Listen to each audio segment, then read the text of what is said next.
Well, thank you very much. It's an honor to have President Zelensky of Ukraine. And we've been working very hard, very close. So we've actually known each other for a long time. We've been dealing with each other for a long time and very well. We had a little negotiation spat, but that worked out great. I think for both countries, I think for the world, actually, beyond both countries. And we have something that is a very fair deal. And we look forward to getting in and digging and working and getting some of the rare earth. But it means we're going to be inside, and it's a big commitment from the United States, and we appreciate working with you very much. And we will continue to do that. We have had some very good discussions with Russia. I spoke with President Putin, and we're going to try and bring this to a close. It's something that you want and that he wants. We have to negotiate a deal, but we've started the confines of a deal, and I think something can happen. The big thing is the number of soldiers, mostly at this point, but soldiers being killed. You're losing thousands of soldiers. So on both sides, we're losing a lot of soldiers, and we want to see it stop. And we want to see the money get put to different kinds of use, like rebuilding. And we're going to be working very hard.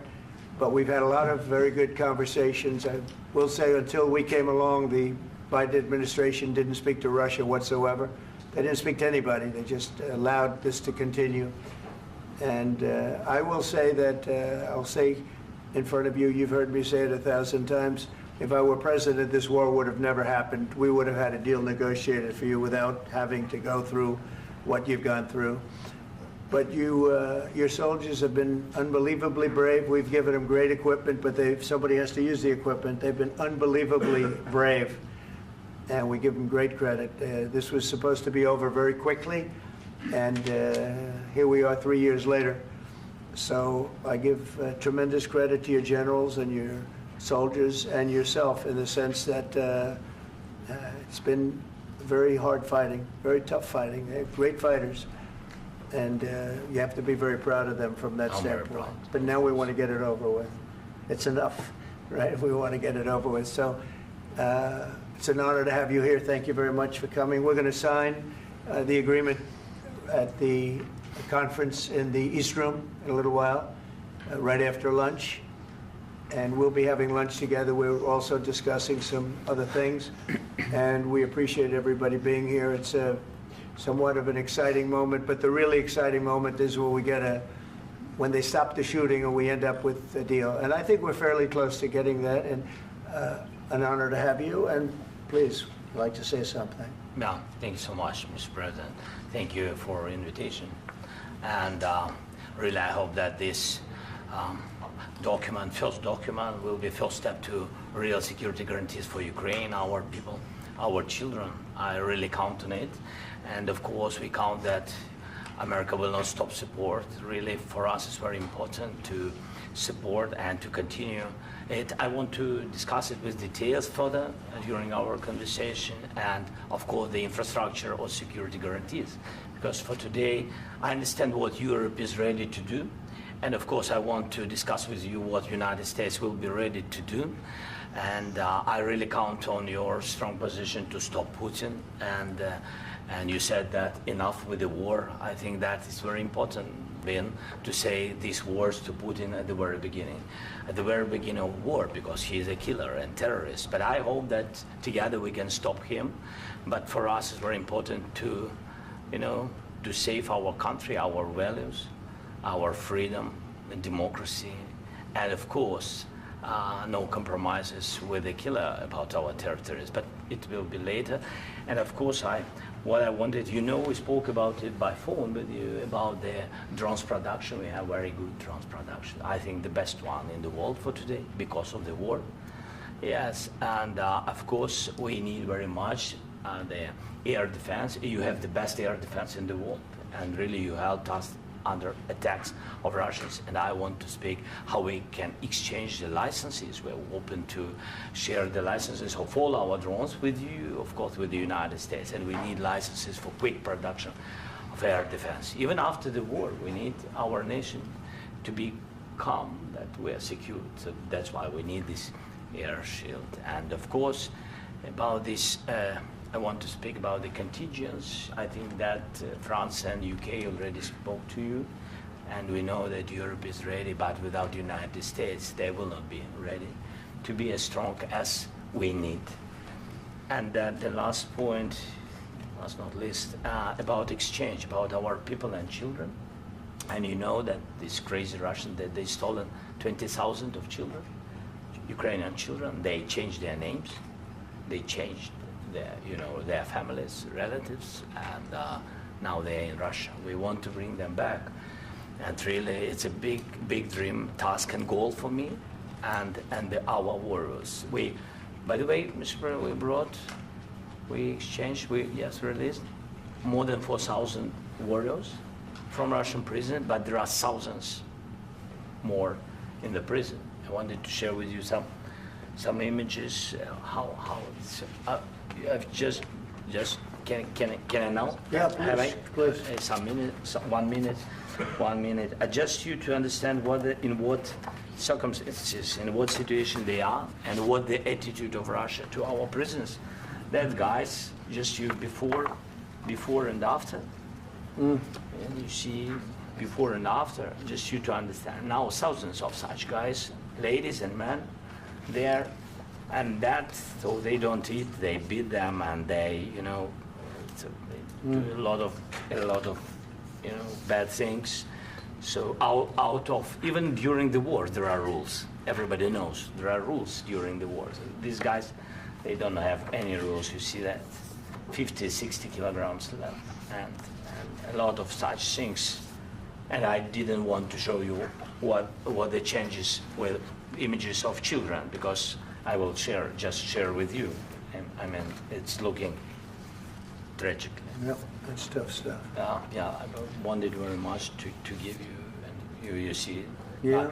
This is pastor, by the way. They stolen pastors because it's not Russian church. They stolen pastors and moved pastors to the prison.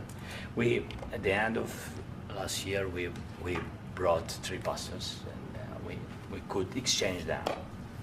And this is pastor, you see. Yeah, that's tough.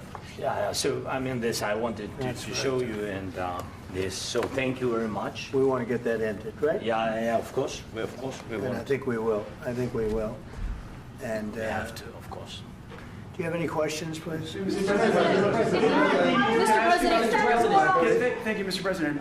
With how much money is the U.S. going to put into the fund that is being created today, and how does this provide long-term security for Ukraine?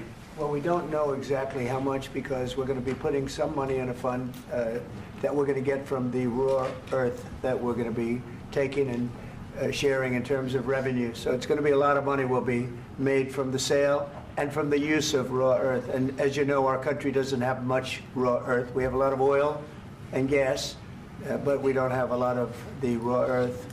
And what we do have is protected by the environmentalists, but that can be unprotected. But still, it's not very much. They have among the best in the world in terms of raw earth. So we're going to be using that, using it for all of the things we do, including AI, and including weapons and the military, and it's really going to very much satisfy our needs. So it's something that just worked out really well. We have a lot of oil, and we have a lot of gas, we have a lot, but we don't have raw earth. So this has just about every component of the raw earth that we need for computers, for all of the things we do. This puts us in great shape. And long-term security for Ukraine. How does this provide it? I think they're going to have great luck. I think once we make the agreement, that's going to be 95% of it. They're not going to go back to fighting. I've spoken with President Putin, and I feel very strong. I've known him for a long time, and I feel very strongly that they're very serious about it, and we'll make a deal. And when the deal is made, I don't think, we talk about security. Everyone's talking about the other day, all they talked about was security. I said, let me make the deal first. I have to make the deal first. I don't worry about security right now. We have to have a deal, because right now, last week, 2,000 soldiers died on both sides. 2,000. And they're losing 1,000, 2,000, 3,000 a week. So as we sit here and we talk, people are getting shot and dying on the battlefield. And, they're not American soldiers, but they're Russian soldiers and they're Ukrainian soldiers, and we want to be able to stop it. And we want to be able also to spend money on other things. We don't want to, this is a tremendous amount of money. And what the Biden administration did was terrible. They were giving money, but he had no security on the money. Europe, as you know, gave much less money, but they had security. It was in the form of a loan. They get their money back, and we didn't. And now, at least we're protected because the American taxpayer has to be protected too. But this is an incredible agreement for Ukraine because we have a big investment in their country now, and what they have, very few people have. And we're able to really go forward with very, very high-tech things and many other things, including weaponry that we're going to use in many locations, but that we need for our country. Mr. President, This allows us to do that. will you continue I'm sorry. sending military aid? Yes, go ahead, please. If I can just, yes. In the document, there is one of the very important points. If we speak about business and investment, we never had LNG terminals in Ukraine. This document will open. I mean, the next documents, but anyway, here we see in the framework, we see really goodwill for this. LNG terminals for us is very important, and I think for security of European continent. We have the biggest storage, gas storage. We have the biggest in Europe. Yes, yes, and we can use it. Use it for LNG. Use it for LNG, and we will do it. And really, we can help Europe because Europe really helped. President Trump said that they made less support, but they are our friends and they are our very supportive partners. They really gave a lot, Mr. President. They did. They gave a lot, but they gave much less. No. Much less. No. No. No. Okay. Okay.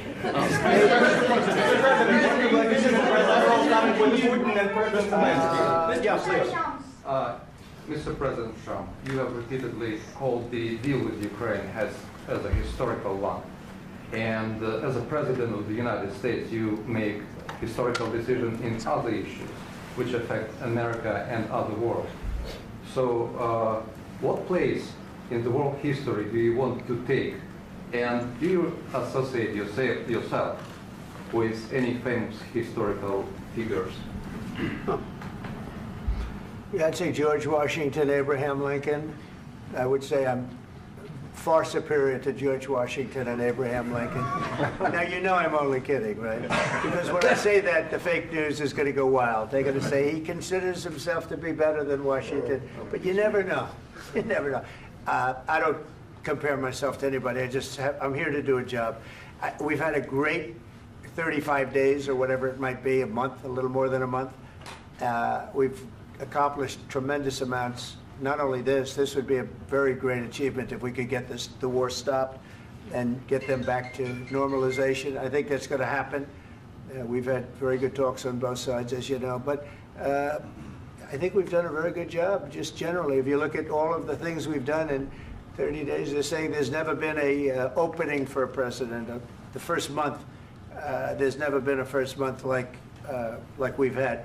And this is one of the very important things. This, to me, is one of the most important things because we have tremendous death taking place as we speak, and I don't want to have that. You know, think of the parents, whether they're in Russia or Ukraine, think of the parents of all these people being killed needlessly. They came to our territory.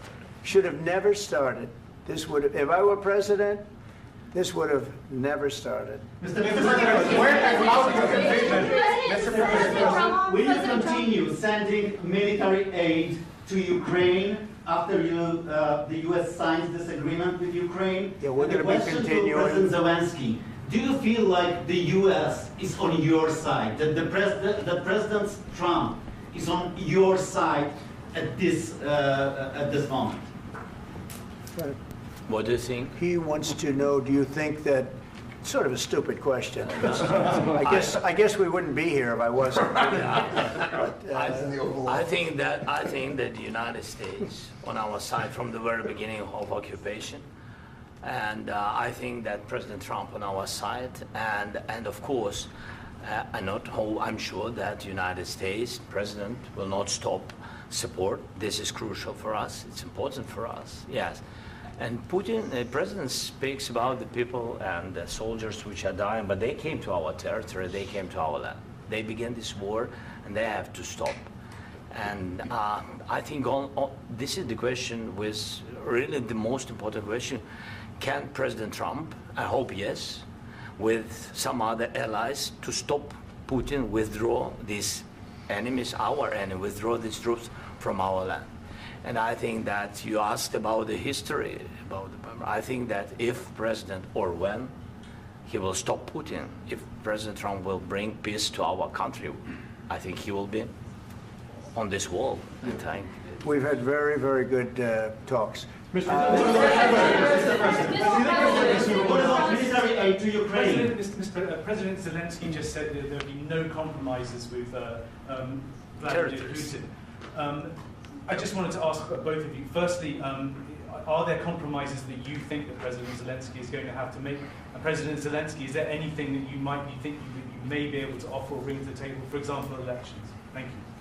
I think you're going to have to always make compromises. You can't do any deals without compromises. So certainly he's going to have to make some compromises, but hopefully they won't be as big as some people think you're going to have to make. That's all. That's all we can do. I'm here as an arbitrator, as a mediator to a certain extent between two parties that have been very hostile, to put it mildly. They've been very hostile. There's been a vicious war. There's been a vicious war. You know, it's a very level battlefield, and those bullets go out, and as I've said many times, we were talking about it with Pete, many times the only thing stopping those bullets is a human body. And in the case we're talking about, generally young human bodies are stopping a lot of bullets. It's dead level. That's why it's great farmland. It's great land. It's great farmland, but there's very little protection against the bullets that are being, and other things that are being shot. So all I can do is see if I can get everybody at the table and get an agreement. And I think we're going to end up with an agreement. Otherwise, I wouldn't probably be even here today. Mr. President, I've got two questions for you. You think ultimately your legacy will be the peacemaker and not the president that led this country into another war and ended foreign wars? And I've got a question. I hope it will. I mean, I hope I'm going to be remembered as a peacemaker. This would be a great thing if we could do this. I'm doing this to save lives more than anything else. Second is to save a lot of money, but I consider that to be far less important. So I hope I'm going to, thank you, Brian, for that question. It was a nice question. I hope I'll be known and recognized as a peacemaker. This would be a great thing to solve. This is a very dangerous situation. You know, this could lead to a third world war. This was headed in the wrong direction. If this election were lost, if we didn't win this election, and we won it by a lot, that was a mandate. We won every swing state. We won the popular vote by millions and millions of votes. We won everything. The districts, you look at the areas of red, take a look at a map. This was a big mandate, and this was one of the things. I said, we're going to get this thing settled. If we didn't win, I think this could have very well ended up in a third world war, and that would not have been a good situation. What was your second question? And my second question for President Zelensky, why don't you wear a suit? You're at the highest, why don't you wear a suit? You're at the highest level in this country's office, and you refuse to wear a suit. Just want to see if do you own a suit? Yeah, problems. A lot of Americans have problems with you not respecting the dignity of this office. I will wear a costume after this war will finish. Okay. Yes, maybe one. Maybe something like this. Something like yours. Yes. That'd be great. Maybe something better. I don't know. Yeah. We will see. Maybe something cheaper than. Yeah. Thank you. Thank you. President Trump. Thank you, President Trump. You said yesterday that you have. Are you going to send more arms to Ukraine in case there's no peace? Yeah, we're going to have arms to Ukraine, yeah, sure. Hopefully I won't have to send very much, because hopefully we're going to have it finished. We're looking forward to finishing this quickly. We're not looking forward to sending a lot of arms. We're looking forward to getting the war finished so we can do other things. But we very much appreciate the agreement, because we needed what they had, and we're treating, you know, our country is now treated fairly. Biden didn't do that. He didn't know what the hell he was doing. This should have never happened. This should have never started. But, You know, sure, the answer is yes, but hopefully we won't have to send much, because I'm looking forward to getting it done quickly, very quickly. Does that mean you'll provide security guarantees, Mr. President?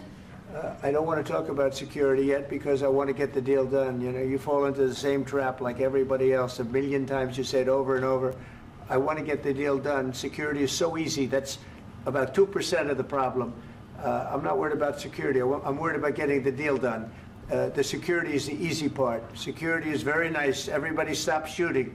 And now will Europe put people there? I know France is going to. I know the UK is going to. I know other countries are going to, and they happen to be right next door. We haven't committed, but we could conceivably. You know, we have security in a different form. We'll have workers there digging, taking the raw earth so that we can create a lot of great product in this country. So in that sense, you have something, but we haven't determined that yet. I will say, in speaking to France and in speaking to, and they were here, as you know, last week and just the other day, they have committed to a lot of security. I don't think you're going to need much security. I think once this deal gets done, it's over. Russia's not going to want to go back, and nobody's going to want to go back. When this deal ends, I really believe this deal is going to be over. Question? Yeah, please go ahead. Go ahead. Thank you, Mr. President, thank you.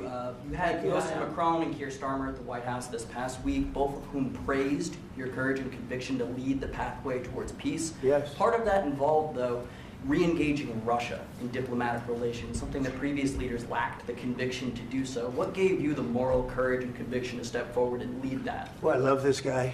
Who are you with? One American News, sir. Well, that's why I like him. One American News does a great job. I like the question. I think it's a very good question. It's a pathway to peace. It's a pathway to getting something solved. And I feel that as the head of this country, I have an obligation to do that. Plus, you know, we're very much involved. We got involved. It's too bad we got involved, because there should have been no involvement, because there should have been no war. And there shouldn't have been October 7th. That would have never happened. As you know, Iran was broke. They had no money to give to Hezbollah. They had no money to give to Hamas. They were stone cold broke. And then under Biden, they became rich as hell. They went from no money to $300 billion in a period of 4 years. And they gave a lot of that money away, and you see what happened. And that's a real mess also that we hope to be able to solve. But no, I appreciate your question very much. I feel I have an obligation to try and do something to stop the death. If I can answer, yes, if I can answer, Please, sorry, please. please. And I do like your clothing, by the way. Yeah, really? Even though I think he's a great guy, by the way. But I don't know if you two like each other. But you know what? I think he's dressed. I like this guy. I think he's dressed beautiful. So I have more serious things than answer on such question. Sure, I will answer on more serious good question statement. if I can. That's good. Yeah. So please, about security guarantees and about just ceasefire. We can't just speak about ceasefire and speak and speak. It will not work. Just ceasefire will never work, because I'm like a president. I have this experience, and not only me. Ukraine before my presidency, from the 2014, Putin broken 25 times. 25 times he broken his own signature. 25 times he broken ceasefire. But he never broke to me. He never broke to me. No, you were the president. You were the president during. He never broke to me. In 2016, you've been the president, Mr. President. You've been the president, but he had, of course, not with you, but he had during those periods. He had conversations with our side, and we had Normandy format. You know, the France, Germany, Ukraine, and Russia, and he broken 25 times. That's why we will never accept just ceasefire. It will not work without security guarantees. Security guarantees, maybe President is right about this document and other, but this document is not enough. Strong army is enough, because his soldiers afraid, Putin's soldiers afraid of our soldiers when we're strong enough. If we are not strong enough, if we are empty, if our storage is empty, we can't defend our land. Today, you know, he knows that we have, all the world knows that we have meeting, yes? Why he's using ballistic? Putin today using ballistic on our hospitals, schools, and etc. Ballistic. So he knows that we are here and that President Trump is really have goodwill to stop this war. And you hear now the president. So why he's using? So he doesn't want to stop. He doesn't want. But I hope that we will do it. Really, we'll do it. Security. When we speak about security guarantees, when the Europeans are ready for contingents, they need USA backstop. If there will not be United States, we will not never have any contingents, strong contingents from the Europeans, because they don't want to divide alliance, connection between the United States and the main and strongest ally and Europeans. And this is crucial, this is important. That's what we want to speak about very much. This is very important. And air defense. So air defense, really, we have big deficit with all these systems, and we need to provide this. We need it very much. Otherwise, Putin will never stop, and will go further and further. He doesn't want. He hates us. You know, it's not about me. He hates Ukrainians.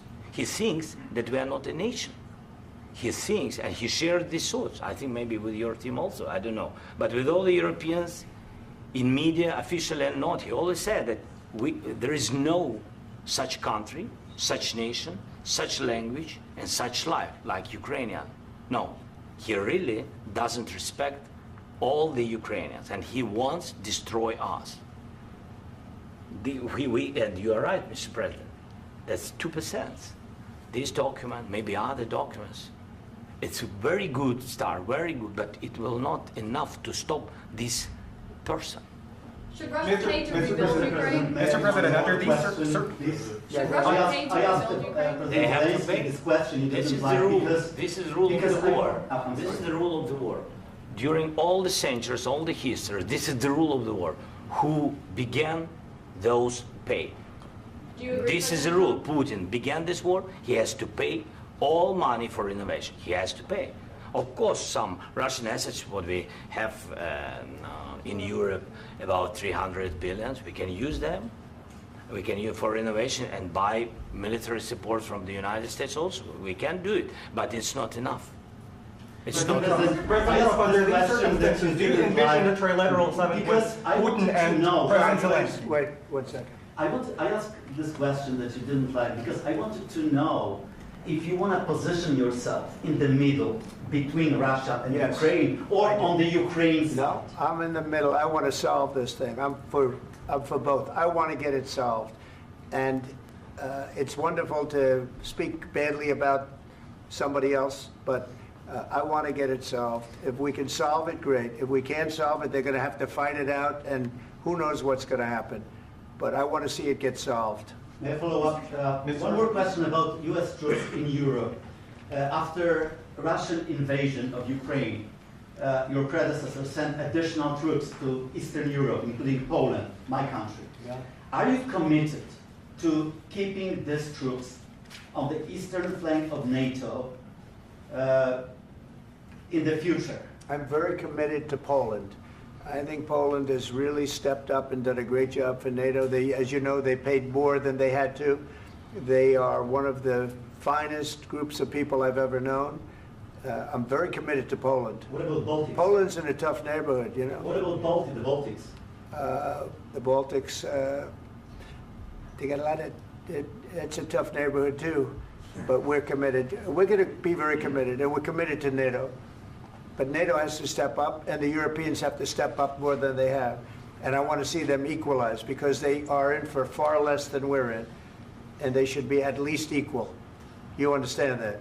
Why is the United States, we have an ocean in between, why is the United States in for so much more money and other things as Europe? With that being said, and as you said, they've also been obviously very helpful, but we have put in far more than they have, and I think they should equalize. Mr. President, Please, go Can I ahead. ask you about the agreement again today? What changed between the first time that Secretary Bessent gave President Zelensky the agreement and today for the signing? We made a deal. So What was the I'm just- deciding factor? I'm a business person. We made a deal. That's what changed.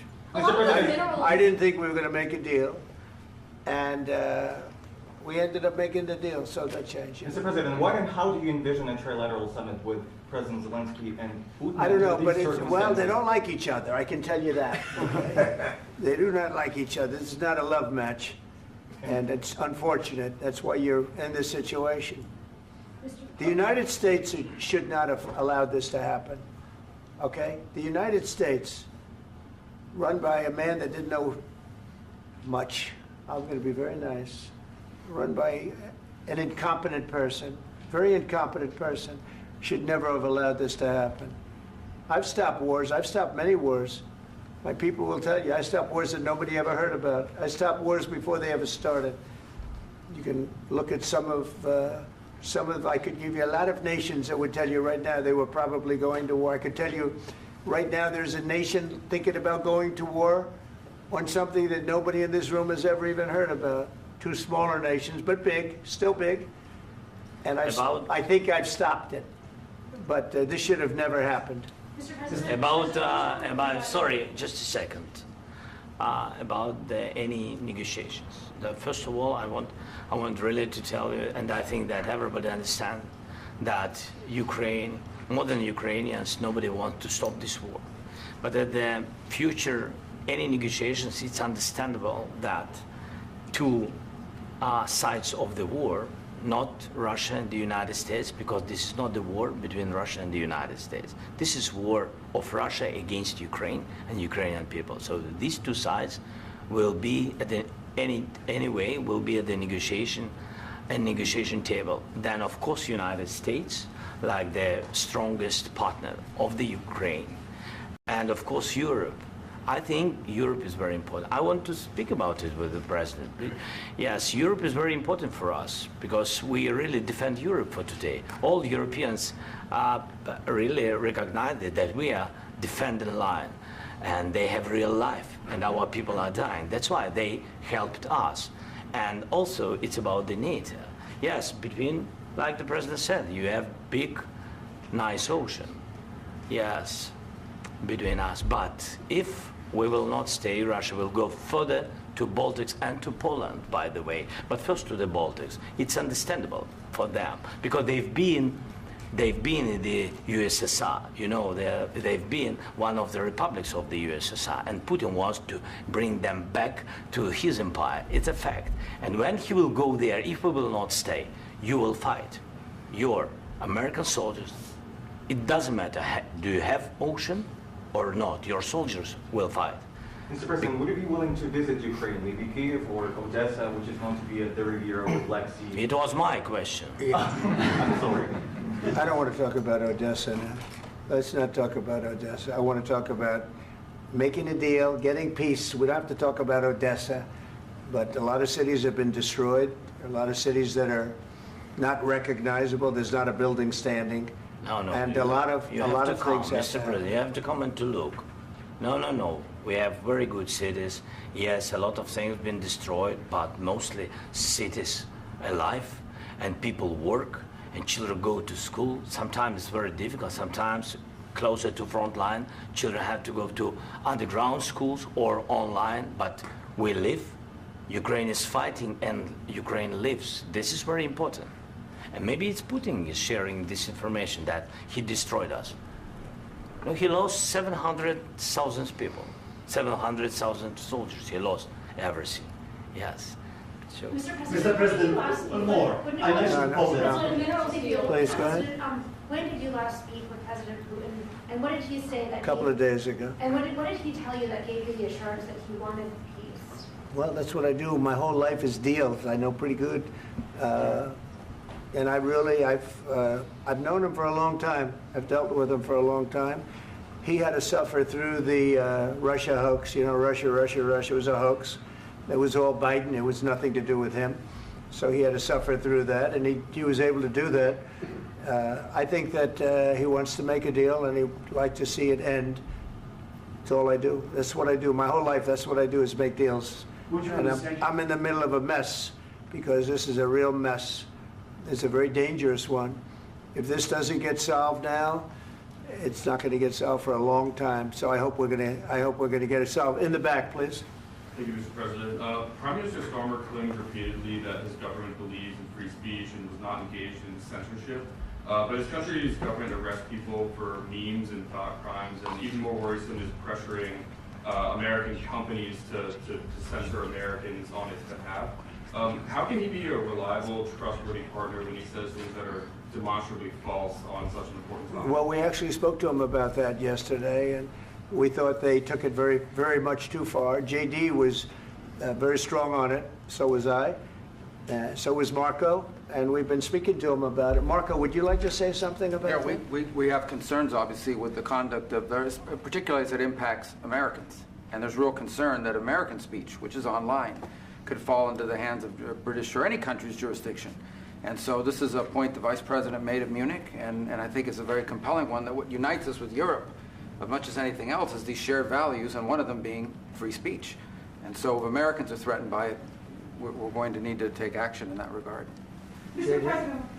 It's actually a very important question. We spoke about this in detail with the Prime Minister, the Foreign Secretary, and others at lunch yesterday. And I know that Secretary of Commerce Lutnick followed up in private meetings last night. This is really important. We believe Americans have the right to speak their mind, even if we in this room disagree with them. They have the right to speak their mind in the public square, which is often online these days. And we're going to defend that right as it pertains to American companies and American citizens vigorously if we have to. I do think that under the President's leadership, we're going to find common ground with our friends in the UK on this question, but it remains to be seen. The principle that will guide us is we believe in free speech in this country, and we'll fight for it for American citizens.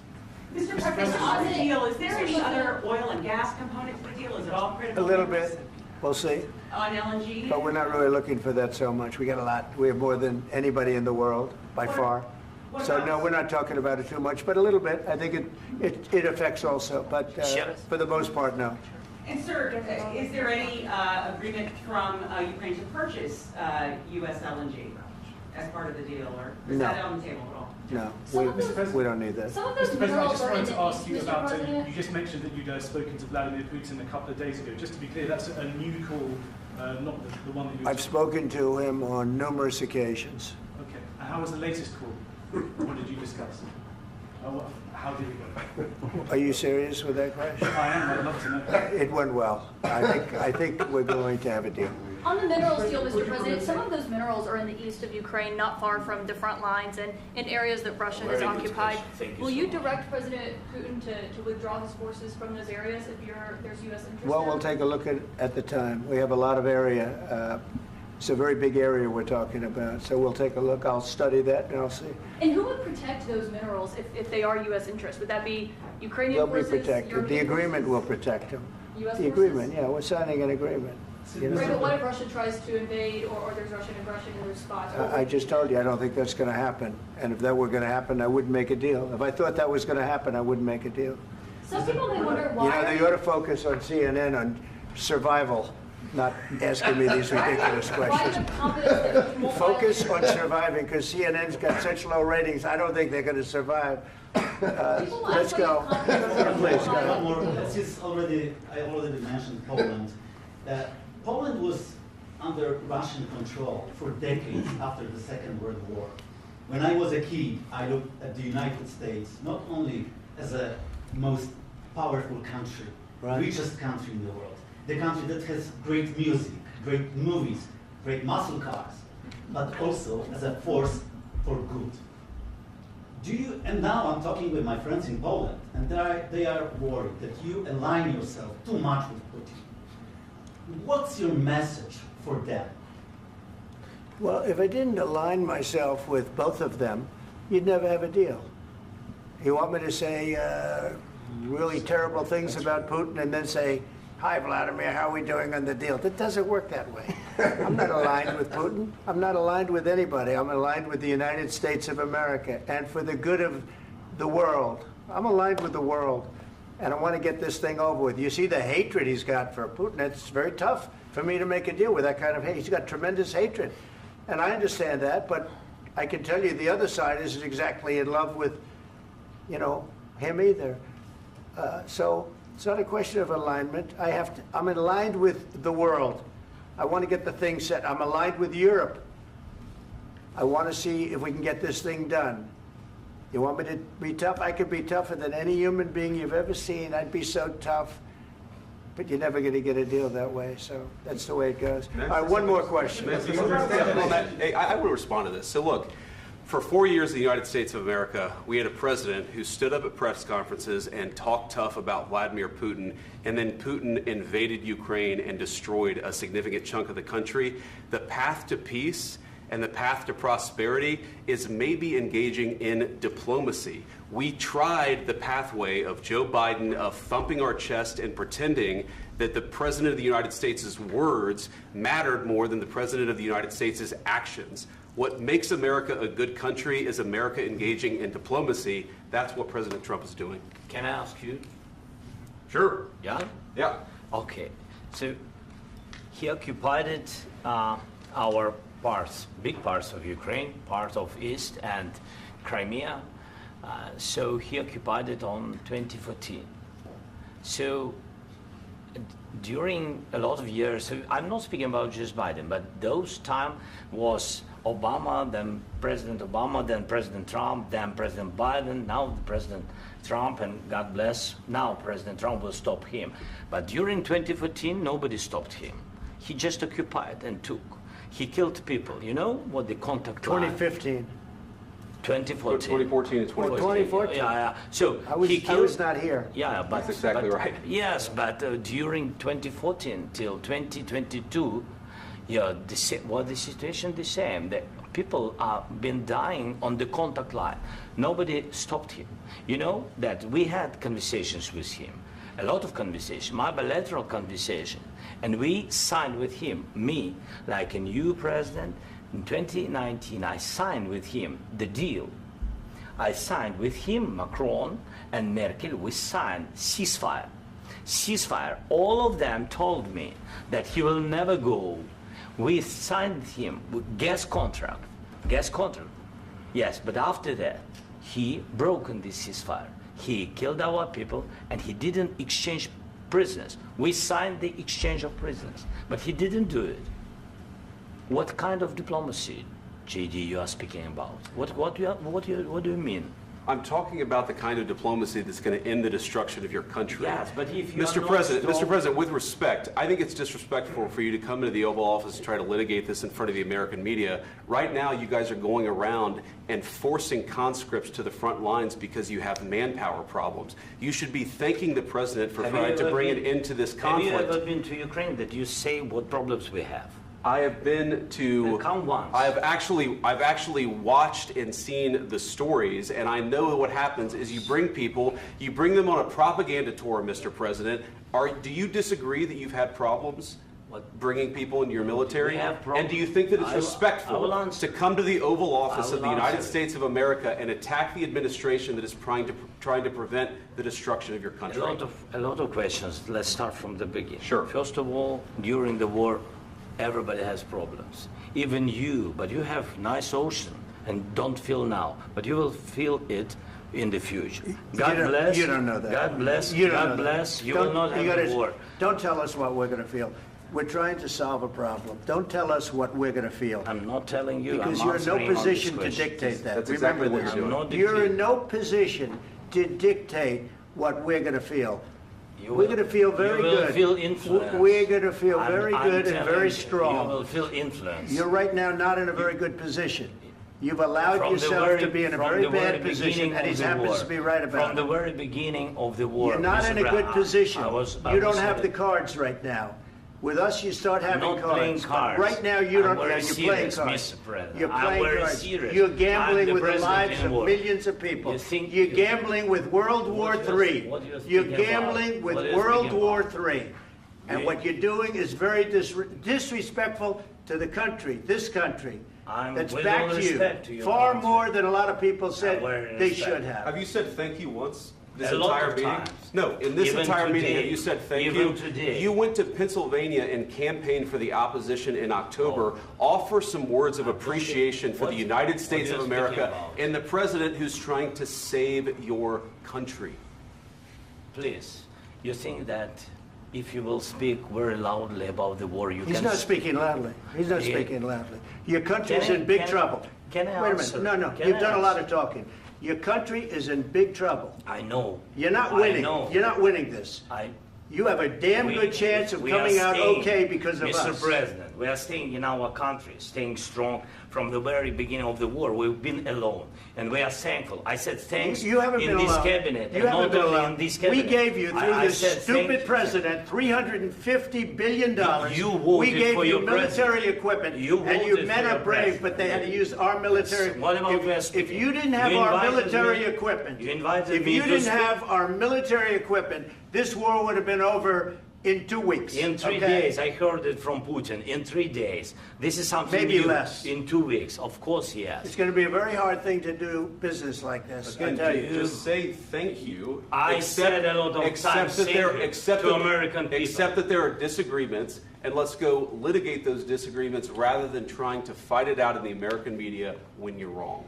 We know that you're wrong. But you see, I think it's good for the American people to see what's going on. I understand, sir. I think it's I very understand. important. That's why I kept this going so long. You have to be thankful. You don't have the I'm cards. thankful. You're buried there. Your people are dying. tell you You're again, running I low know. on soldiers. Don't- Listen, don't please, you're running Mr. low on President. soldiers. It would be a damn good thing. Mr. And then President. then you tell us, I don't want a ceasefire. I don't want a ceasefire. I want to go and I want this. Look, if you could get a ceasefire right now, I tell you, you take it so the bullets stop flying and your men stop getting killed. Of course, we want to stop the war. But you're I saying said- you don't want a ceasefire. But I said to you, I want a ceasefire. with guarantees. Because you'll get a ceasefire faster than an agreement. Ask our people about ceasefire, what they think. That wasn't it doesn't with matter me. for you what that what wasn't this with me. means.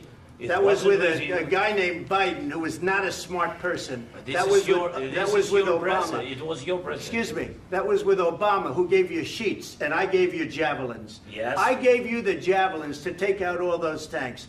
Obama gave you sheets. In fact, the statement is Obama gave sheets and Trump gave javelins. You got to be more thankful, because let me tell you, you don't have the cards. With us, you have the cards. But without us, you don't have any cards. One more question to Mr. Vice President. I'm sorry. It's going to be a tough deal to make, Um, because the attitudes have to change. What if Russia breaks ceasefire? What if Russia breaks peace talks? What do you do then? I understand that it's a heated conversation right now. What are you but saying? what She's if asking, what if Russia Putin breaks the ceasefire? for the What if anything? What if a bomb drops on your head right now? But they have Okay? broken What if they ceasefire broke it? for many I don't know. They broke it with Biden because Biden, they didn't respect him. They didn't respect Obama. They respect me. Let me tell you, Putin went through a hell of a lot with me. He went through a phony witch hunt where they used him and Russia. Russia. You ever hear of that deal? That was a phony Hunter Biden, Joe Biden scam. Hillary Clinton, Shifty Adam Schiff. It was a Democrat scam. And he had to go through that. And he did go through it. We didn't end up in a war. And he went through it. He was accused of all that stuff. He had nothing to do with it. It came out of Hunter Biden's bathroom. It came out of Hunter Biden's bedroom. It was disgusting. And then they said, oh, the laptop from hell was made by Russia. The 51 agents. The whole thing was a scam. And he had to put up with that. He was being accused of all that stuff. All I can say is this. He might have broken deals with Obama and Bush, and he might have broken them with Biden. He did, maybe. Maybe he didn't. I don't know what happened. But he didn't break them with me. He wants to make a deal. I don't know if you can make a deal. The problem is, I've empowered you to be a tough guy. And I don't think you'd be a tough guy without the United States. And your people are very brave. But you're either going to make a deal or we're out. And if we're out, you'll fight it out. I don't think it's going to be pretty, but you'll fight it out. But you don't have the cards. But once we sign that deal, you're in a much better position. But you're not acting at all thankful. And that's not a nice thing. I'll be honest, that's not a nice thing. All right, I think we've seen enough. What do you think? Huh? This is going to be great television, I will say that. All right. We'll see what we can do about putting it together. Thank you, sir. I need the back of We'll see. I don't know. All right, guys, come on. Wait, hey,